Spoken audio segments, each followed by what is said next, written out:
Bana, karibu sana. Hii ni Manara TV na mimi naitwa Pascal. Kule kwenye mitandao ya kijamii unanipata kama Ndambo_17 ndivyo ambavyo unapatikana, na nakaribisha sana kuendelea kufuatilia kwenye mitandao yetu ya kijamii kama Manara TV. Kote Instagram, lakini pia kwenye kurasa wa Facebook pamoja na YouTube unatupata kama Manara TV. Bana, leo tuko moja kwa moja na moja kati ya vijana ambao wamekuwa kizungumzwa sana, si katika mitaa au vijio mbalimbali hapa jijini Mbeya, Tanzania kwa ujumla, lakini pia mpaka kwenye mitandao ya kijamii watu wamekuwa wakimtafuta kwa hali na mali kufahamu kwamba huyu jamaa inakuaje, mafanikio yake yamekuaje, mbona kama ana trend zaidi kuliko watu wote hapa Afrika Mashariki na Tanzania kwa ujumla. Tunaye hapa bana, anaitwa Don G, moja kati ya vijana ambao wamekuwa wakifanya vizuri sana kwenye mitandao ya kijamii, lakini pia watu wamekuwa wakihitaji kumfahamu Don G. Who is Don G? Bana, tunaye hapa Manara TV. Don G, bana, karibu sana. Asante ndugu yangu. Bana, hii ni Manara TV. Tumefurahi sana kukutana na wewe. Shukrani sana. Mtu ambaye hakufahamu kwa mara ya kwanza anasikia Don G, lakini kule Instagram na YouTube nafahamika kama Don G Billionaire. Ni nani Don G Billionaire? Don G ni mfanya biashara. Yes, in short, mimi ni mfanya biashara. Don G inawezekana pia ni jina la kifupi. Don, mtu akisikia kwanza neno Don na mimi ni tajiri. Alafu G inawezekana kuna kitu umekificha. Don G hasa ni nini na kutoka kwenye jina lako kamili? Don G nilijitabilia toka nikiwa mdogo, nisema kabla ya kufikisha miaka 18 lazima niwe tajiri. Kwa toka mdogo nilijipa jina la Don. Mimi naitwa Golden Luka Kidumba. Kwa G maana yake ni Golden. Ilikuwaje ni rahisi tangu mdogo unajitabiria kwamba ukifika miaka 18 lazima uwe tajiri? Harakati zangu tu, afu pia mazingira niliyokuwa naishi. Unajua sisi watu ambao tumetokea mazingira magumu tunakuwa tuna ndoto. Unajua? Yaani mtu ndio uishi kwa ndoto. Wanasema the way you feeling, the way you live. Bila unavyofikiria ndivyo utakavyoishi. Kwa mimi nilifikiria lazima nije kuwa na hela, na kweli. Na wakati unafikiria hivyo, labda safari yako hasa ilianzia wapi? Kijijini kwetu. Yeah. Mimi unajua nimetokea ile mazingira fulani hivi. Yani msosi kwetu ni changamoto, unaelewa? So nilikuwa nasimama mimi kuihangaikia familia. Yani mimi ndio nilikuwa nalea familia toka nikiwa mdogo. Kwa yale mazingira yalizidi kuniimarisha zaidi. Umenielewa? Yeah. Na katika safari yako, wakati pia unajiwazia hizo ndoto, nani hasa alikuamini kwamba unaweza kufika hapa ambapo umefika? Mamangu mzazi. Yes. Mamangu mzazi aliniamini sana. Na wakati unawaza hayo yote, labda kuna tukio gani hasa ambalo lilikufanya mpaka ukashawishika kuamini kwamba kuna wakati nahitaji kuwa Don, kama ambavyo leo ndoto zimetimia na ni Don Billionaire, Don G Billionaire? Pale nyumbani kwetu Mariam, babangu saizi ni Mariam. Anaitwa Luka. Asante. Miaka ya nyuma kidogo, nafikiri ilikuwa ni 2000 na kama sio na 7 na 8. Babangu alijiingiza katika madeni. Nafikiri alikopaga pesa, kuna benki moja hivi inaitwa Saccos nafikiri. Unielewa? Alikopa kama sikosei milioni 10. So walishawahi kuja pale nyumbani, walikuja kwa fujo sana. Umeelewa? Yani walikuja kwa fujo, afu mtaa mzima ule wote ulichafuka. Yani babangu kiuhalisia alichafuka. Unajua mtu akiwa anadaiwa, unajua mtaa akishajua kwa mwamba mtu fulani anadaiwa. Kwa nilijisikia vibaya sana ile hali. Lakini pia kuna tukio lingine, babangu alikopaga hela kwa mtu jirani yetu mmoja hivi pale kijijini.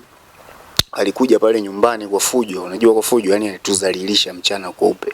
Alibeba vitu vya ndani mchana kweupe. Sasa ile hali iliniumiza sana sana. Nafikiri ndio babangu kilimpelekea kifo kwa ajili ya stress, aibu, unajua. Na wakati labda ulikuwa na umri wa miaka mingapi na ulikuwa unakitambua kile ambacho kinaendelea? Nilikuwa natambua pale, nilikuwa na miaka 15 nafikiri. 15, 14. Nilikuwa natambua, nilikuwa ni mtu mzima. Na ulijisikiaje na hali ikawaje pia? Nilijisikia vibaya kiufupi. Unajua hata ungekuwa wewe. Nilijisikia vibaya sana. Umenielewa? Sana. Kwa ile pale ndio ili motivate mimi kukaza. Yaani ile ndio ilinifanya mimi mpaka nipo hapo unaponiona sasa hivi. Inawezekana ile hali isingeweza kukutokea leo, ungekuwa hapa ulipo? Hapana. Ingekuwa ni ngumu sana. Inawezekana leo ungekuwa ni mtu gani? Kawaida tulikuwa napiga bodaboda mtaani. Nilikuwa napiga bodaboda mtaani. Kwa kuna ile hatua moja ambayo inaweza ikakupelekea kufikia mpaka hatua nyingine. Hii ambayo ilitokea kwa mzee ndio ambayo imekupelekea kwa Don G leo. Yes. Bana, anyway, by the way mpaka leo umekuwa Don G hivi, ni Don G billionaire. Wanasema haulali na mawazo ya kutafuta pesa, unalala na pesa. Niliona content yako moja ukizungumza. Ulikuwa na maana gani ile? Unajua siku zote unapolala usiwaze kutafuta hela. Fikiria njia za kutafuta hela. Siku zote ukiwa unatafuta hela ni ngumu kuipata. Yaani ukiwa unatafuta hela ni ngumu kuipata.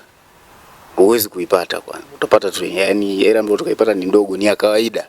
Sio ile pesa ambayo ukipita kila mtu atajua Kwa kijana ambaye ni mtafutaji na anakutazama, inaweza kaa hajaelewa hii content yako. Taratibu mueleweshe. Point yangu ni hii, yani kijana unapokuwa unaamka usifikirie kwenda kutafuta hela. Fikiria njia ambayo inaweza kukufanya ukapata hela. Yani mfano hususan mfano labda kwa watu waliosoma. Unajua?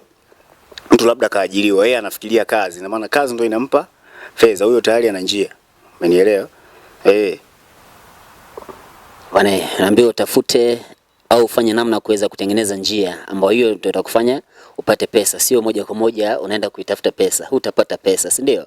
Anyway, pia nimekuwa ni mfuasi wa kwenye Instagram yako, kuna vitu vingi ambavyo umekuwa ukiposti hususan kwa vijana. Kuna posti moja ambayo uliposti nadhani ilikuwa Disemba 6 kama nilikuwa sahihi, kuizungumzia wewe binafsi unahitaji watu ambao wana mawazo ambayo wewe ukiyachukua mawazo unatamani kuyafanyia kazi. Kuna watu wali comment pia pale mawazo mbalimbali. Kuna wazo gani ambalo lilikushawishi ukaamini kwamba hili natamani kulifanyia kazi? Unajua mimi napenda sifa. Kuna kijana mmoja alinimotivate aliniambia kuwa bro, yani hivyo ulivyo ndio ongeze juhudi. Yani juhudi ndio yani kwenye sifa ambazo unazifanya sasa ndio ziongezeke. Lakini pia watu wengi wananishauri kuwa nijitahidi kuwekeza. Kuna kesho pia. Yes, ulizipokeaje hizo zote? Kuwekeza ni muhimu. Vijana wako vizuri, unajua. Ingawa wanasema maskini hawezi kukushauri lakini ndio hivyo. Lazima uchukue ushauri. Ni vitu vizuri. Unaambiwa maskini hawezi akakushauri akachukua ushauri wa tajiri. Inawezekana kuna wakati pia maskini na tajiri wanakutana kuna mahali afu wakaenda sawa. Yote inawezekana. Endelea kuifuatilia Manara TV, bado endelea kuzungumza na Don G. Don pia mpaka umefikia hapa, inawezekana kuna watu wengi ambao umekuwa ukiwa motivate kama ambavyo wewe, inawezekana kuna watu walikumotivate. Ni nani hasa ambao walikumotivate kwa Don G? Ni babangu mzazi. Mimi mwenyewe tu niliamua kusimama, hakuna mtu ambaye amenimotivate. Kwa maana ile scenario ambayo ilimtokea mzee ndio ambayo imekufanya mpaka leo kuona kwamba baba ndio motivation kwako. Yes. Anyway, mambo mengi sana tunazungumza na Don G. Huyu ni bilionea mtoto. Naambiwa Tanzania si Mbeya, Tanzania mpaka Afrika Mashariki hakuna ambaye anamfikia. Mwenyewe anazungumza wazi kabisa na hayo yote anathibitisha. Ukijaribu kuingia kwenye ukurasa wake wa Instagram unaweza kushuhudia namna gani ambavyo amekuwa akifanya, lakini si kuonyesha zile mambo za pesa peke yake, lakini amekuwa akiwamotivate vijana namna gani ambavyo tunaweza kupambana kwenye lifestyle ya kawaida tu. Weekend ndio unatumia kuifanya nini? Mara nyingi sana watu tunatulia tu maskani kuratibu mambo yangu. Mimi sio mtu wa bata, unajua. Yaani sio mtu wa yale, unajua kuna bata fulani hivi, pombe, wanawake, hayo mambo mimi sipo. Maana pombe wanawake kwako tofauti wakati mtu na pesa. Huwezi kunikuta hata siku moja. Sina hivyo vitu. Lakini ukiangalia kwenye namna ambavyo unaposti picha ukiwa na pesa nini, wanawake wajigongi kule DM yako? DM kawaida. Unajua pesa ni sukari bro. Kila mtu anakulamba, yani kila mtu anatamani akulambe. Kwa siku unaweza pokea DM ngapi za mabinti ambao kuna namna fulani wanakuhitaji? Ni nyingi sana. Ni nyingi sana. Ulevi wa wanawake ni pesa bro. Hakuna mwanamke ambaye anaweza kukataa kama una hela. Hata uwe mbaya. Unaona mimi sio handsome. So nilivyo. Sina handsome wote hapo. Lakini ukikuta kuna watoto wanakuambia you are so handsome. Uongo. Kwa hiyo tukicheki simu yako wakati hapa kwenye DM tunaweza kukutana na DM zaidi ya 20 ambazo zimeingia muda huu. Yes. Watu wanajigonga. Bwana ni Don G, bado nazungumza naye hapa mambo kadhaa. Na kibongo tumekuwa tukishuhudia mambo mengi yanaendelea, watu wanakuwa ni fans wa mpira, watu ni fans wa muziki. Kwako binafsi au hata simu yako sasa hivi nikijaribu kuitazama, Ni playlist gani ya nyimbo za kibongo ambazo umekuwa ukizipenda? Hata moja huwezi kuikuta. Eh? Hata moja huwezi kuikuta. Hata wimbo mmoja wa msanii wa nyumbani Tanzania Wa kibongo? Hamna. Hii ni kwa nini? Ingawa wanafanya vizuri, mimi napenda nyimbo za Kikongo. Kwa nini sio nyumbani Tanzania? Kuna wasanii kama Diamond, msanii mkubwa, Mario, akina Nandi. Sijajua tu, mimi napenda nyimbo za Kikongo. Nafikiri babangu aliniharibu. Elewa, mimi mzee wangu alikuwa anapenda rumba. So yale mazingira, unajua babangu kila alipo na mimi nipo, kwa yale mazingira aliniharibu. Mpaka leo mimi napenda rumba. Kofi. Namkubali sana Kofi. Kwa hapo ukiangalia playlist yako ni nyimbo za kina Kofi tu. Kofi, Fally Ipupa, Felegola, hizo ndo nyimbo zangu. Huwezi kunisikiza mimi namsikiza Diamond, hapana, siwezi. Basi ukasema unamkataa msanii wa nyumbani? Hapana, namkubali, anafanya vizuri. Namkubali, lakini si unajua kila mtu ana mapenzi yake. Leo huwezi kulazimisha kupenda nyama wakati unapenda kula mboga majani mzee. Bwana, kuna upande wa muziki umetukimbia hapa. Tuambie hakuna msanii yote ambaye una wimbo wake kwenye simu yako. Vipi kwenye soka? Kuna timu yote unaipenda Tanzania? Hapana, sijawahi shangilia mpira mimi. Au mpira sio mambo yako? Sio vitu vyangu. Sure. Sijui Yanga, sijui hata ukiniambia mchezaji mmoja sijui wa Simba simjui. Sielewi, Mwenyezi Mungu ndivyo alivyoniumba. Na kwenye siasa upande wako au na pia sio mambo yako? Sio mambo yangu, ila isipokuwa tu naheshimu. Unajua ni serikali. Serikali, chama chochote ambacho kipo madarakani ndio ukiheshimu, kwa sababu kutoka kimekulea. Unajua? Kama mimi nimelelewa na CCM, ina maana tayari ni CCM. Umeelewa? Mimi nimezaliwa kwenye CCM, sasa nifanye nini? Lazima uendelee na CCM ndio imenikuza. Jeuri yote ni kwa ajili ya nini? Ya CCM. Yeah. Bwana, huyu ni Don G, mmoja kati ya vijana ambao amekuwa akifanya vizuri sana na amekuwa akiwamotivate vijana wengi pia hapa jijini. Bwana, hii ni Manara TV, bado tunaendelea kuzungumza na Don G mambo kadhaa hapa, na leo hii tumepata nafasi ya kuweza kuzungumza naye. Endelea kuifuatilia Manara TV kwenye ukurasa wa Instagram, lakini pia kule YouTube pamoja na Facebook kama Manara TV. Kwako Don G, vijana wengi wamekuwa wakikutazama kama mfano mkubwa sana kuigwa, na kwa hiyo yote ni kwa sababu ya mafanikio ambayo wamekuwa nayo. Labda neno lako ni lipi? Vijana wafanye nini ili kesho yao iwe bora zaidi? Tuwe na juhudi kwenye kazi ambazo tunakuwa tumezifanya, kwa sababu kazi ni njia. Yeah. Kuongeza juhudi. Kama una kazi, jitahidi kutafuta njia ili uweze kupata fedha. Usiamke asubuhi kutafuta hela. Kama una kazi, hangaika kutafuta kazi ili uweze kupata hela. Hii kauli imekuwa ni nzito sana ya kusema vijana wafanyeni kazi. Kuna wakati ambao unawezekana na mfumo wa kupata kazi umekuwa changamoto, ndio maana vijana wengi hawana kazi. Na inakuwaje ni rahisi kusema kwamba watu wafanye kazi? Ndio maana nimesema ukiamka asubuhi hangaikia kutafuta kazi. Ukishapata kazi ndio utafute fedha. Yaani ukipata kazi fedha zinakuja automatic. Umenielewa? Na ndio maana unaona mwenye kipaji anatamba. Yeye anakizingatia kipaji chake, pesa zinakuja zenyewe. Umenielewa? Dereva anaamka asubuhi anawasha gari, kazi yake ni kuendesha gari, pesa zinakuja zenyewe. Yaani usihangaike kutafuta hela. Ukihangaikia hela ni ngumu kuipata. Hangaikia njia. Pesa nitaingiza kwa njia gani? Kama ni kuuza mgahawa, kuuza mayai, kuuza duka, kuendesha pikipiki, kuendesha bajaji, kwa hiyo ndio hivyo. Kwa hiyo amka asubuhi fikiria nifanye, yani kazi gani ambayo naweza nikaifanya nikapata hela nyingi. Vipi wale vijana ambao inawezekana walitamani kukata tamaa, lakini kupitia wewe muda huu wanakutazama, neno lako ni lipi pia? Wainuke, wasimame bro. Haturuhusi kukata tamaa, si bado wadogo sana. Hata kama una miaka 45, muda wote pesa zikiamua kuja zinakuja tu. Haijalishi. Hela haina umri. Isipokuwa sisi tunasumbua. Unaona hela nayo miliki mimi? Mimi ni mdogo. Hii hela kwa mtu mwenye miaka 32 au 35 ni hela ya kawaida. Umenielewa? Mimi nina kelele kwa sababu umri mdogo, alafu pia ushamba unachangia. Unanielewa?